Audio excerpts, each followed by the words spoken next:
Come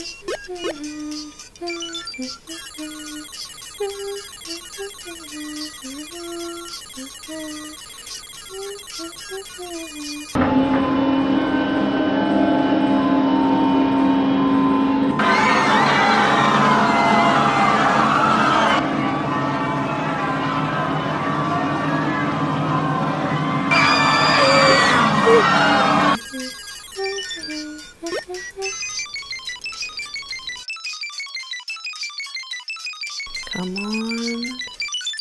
Yes.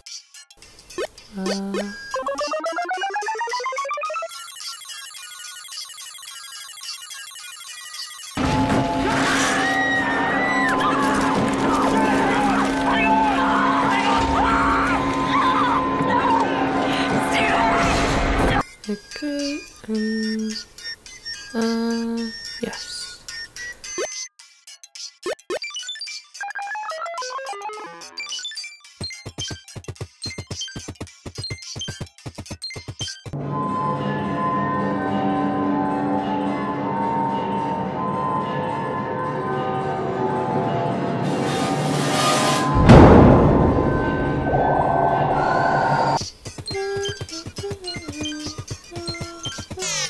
Oh?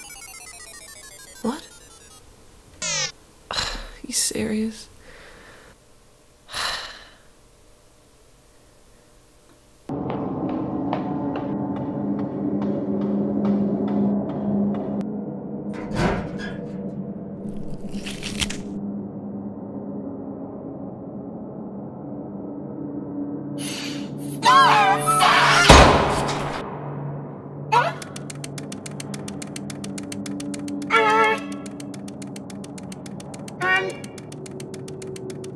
I know it might be hard for your primitive mind to understand, but I prefer to not be in this contraption when talking about the sponsor of today being, of course, the one and only best online learning platform, Skillshare.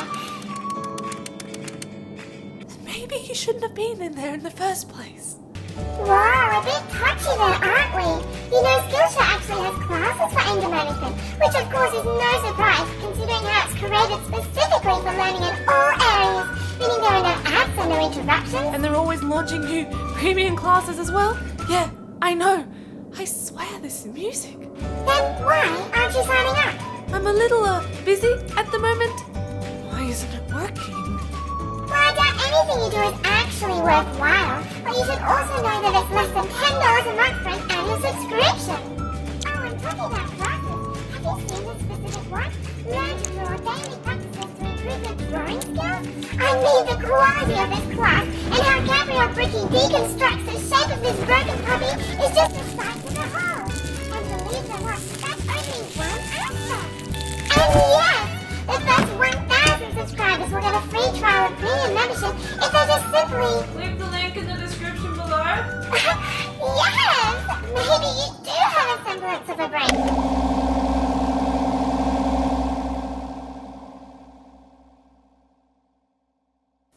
You people know the drill already?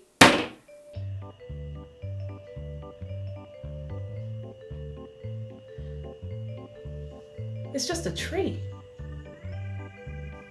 No, it's got Minecraft heads on it. It's got a miserable streamer.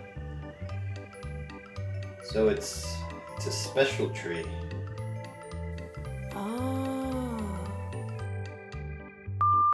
Oh, Homestuck chick. Damn, remember those days? Sadly, I was too young to understand and get into it, and I was always kind of frustrated later on that I didn't understand what was happening when all these cool scenes and moments kept popping up and being talked about.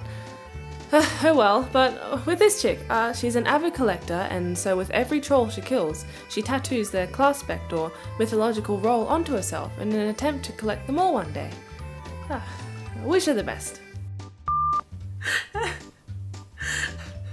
Customers will lose all other desire as a living being and solely focus on consuming more food. And eventually they'll die from bowel rupture. Oh come on, I have to. But this guy didn't even draw the character. He just found 2 stock pictures and flipped one upside down for one. Have you even read this guy's bio? The potential this has. And because he's a literal meat grinder, I can go as gory as I like and no one can stop me.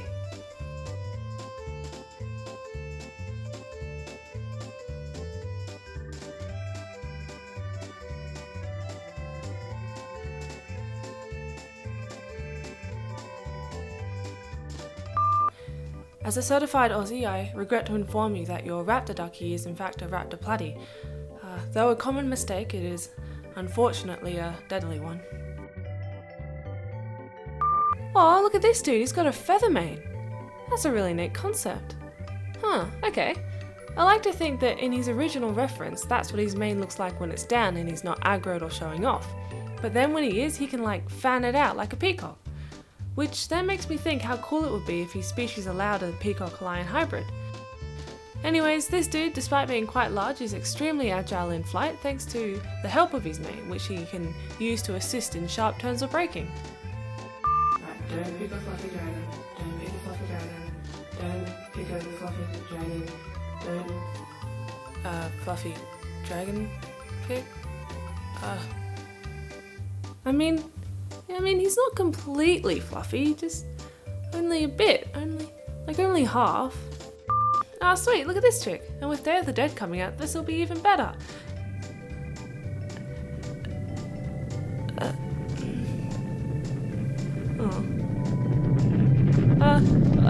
This neon-loving lady has a lot of real cool concepts going on, with one of them being these like spikes or limbs coming from the back of her, which I decided to interpret them as spider legs. Made her dress shorter to help her maneuverability when she's scuttling about, and even gave her 2 tiny extra pairs of eyes. 2 heads! They be rookie numbers. Don't you know this guy's supposed to actually have, You gonna die?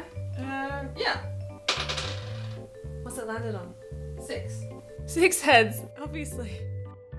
Where you ask?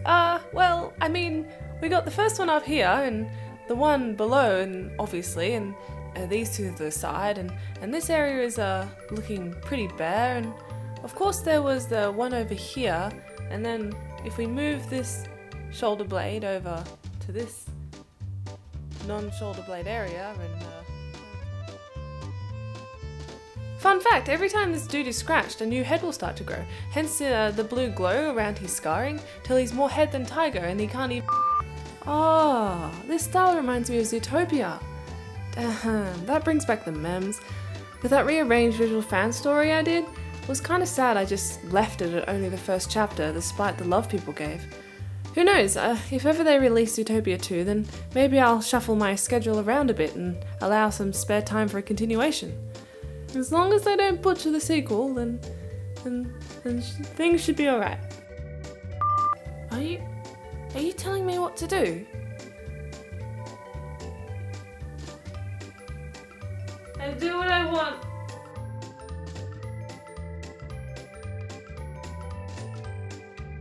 Oh look, it's another one of those screen face dudes, which I have, since drawing the first one, been informed by only a couple people that it is a protogen, like they're a whole species.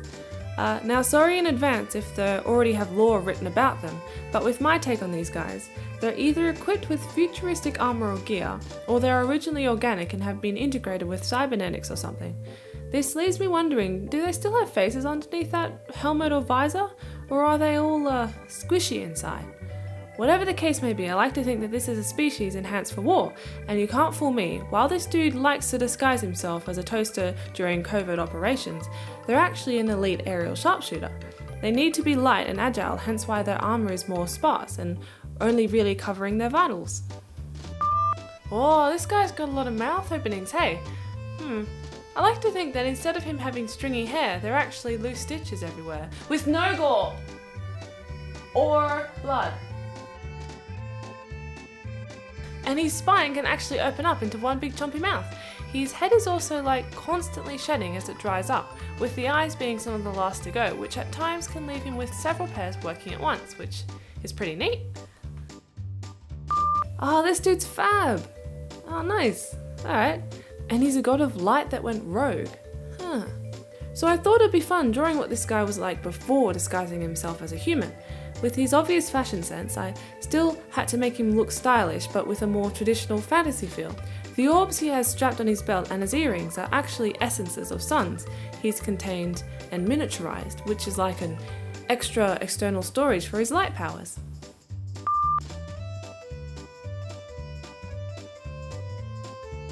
It's like this, but then this goes here? Wait, but what about... Oh, I need a reference.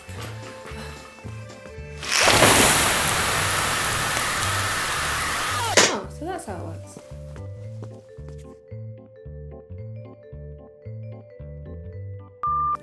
It's a long cat. I always tell my disciples that cute things don't have legs. Cute things don't have legs. Cute things don't have legs. Cute things don't have legs. Cute things don't have legs. Don't have legs. Cute things don't. Great, Dawson. You said that cute things can't have legs. Well, we'll prove you wrong. They can. Cuteness prevails once again. So I did try to make it where I only spent an hour or two on each one of these, but in the end I still ran out of time to do as many as I had planned, so I don't know, sorry about that. I know some may be disappointed, but that's why there's always next time. Also, sappy warning, the support I've been receiving lately in general has been like staggering, especially after that Among Us series I did. Like, whoa. You people are real cool and I appreciate every single one of you. Stay safe out there and socially distanced hugs all around.